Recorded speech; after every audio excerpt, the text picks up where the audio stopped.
good thing from Samsung, and I love One UI because of that. So I'm going to go and kind of demonstrate the animation speeds between these two and see which one is a smoother one between them.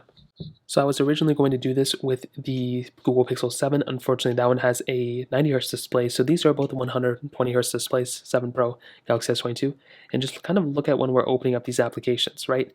I don't know immediately if things are like crazy different to you guys. And honestly, I wouldn't say if I was holding one, if I was holding the other. I don't think I would be able to notice that big of a difference.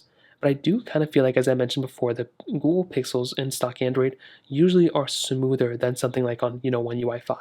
So if I go and click onto like this app store, things load up. But if I just go and kind of scroll through, I kind of actually both of them are kind of glitching up. But I think the Galaxy S22 on One UI 5 might be a little bit glitchier.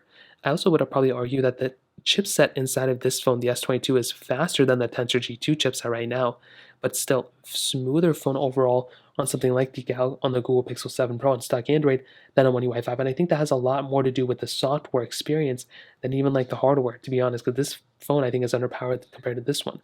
Getting into like the gesture-based design, we can go and kind of scroll through here, kind of go through as fast as possible. Not really that big of a difference. Now another thing I want to showcase is getting into the application. So if we go into phone, if we go and kind of like swipe up and down, both of them are fairly smooth, I can definitely tell both are 120 hertz for the most part. If we go and kind of go fast, so this one on One UI 5 we can go side to side. This one looks like we cannot go side to side once we lift it up, which is, oh, I think you can. I don't know why that was going on over there. So both are very smooth, I don't really have too big of an issue on either one of these. Swiping out of both these right there, we can go and get into their app drawer, and even swiping between their app drawer, swiping up and down. I guess I'll have to go back to their page. I don't really think there's that big of a difference here either. Both of them are very, very smooth. And yeah, I mean, if you're trying to worry about the animation speeds between them, at least with the gesture side, both of them are very smooth. Of course, you're going to get, varying types of performances and everything if you're rocking something like a Google Pixel, if you're rocking like something like a Samsung Galaxy.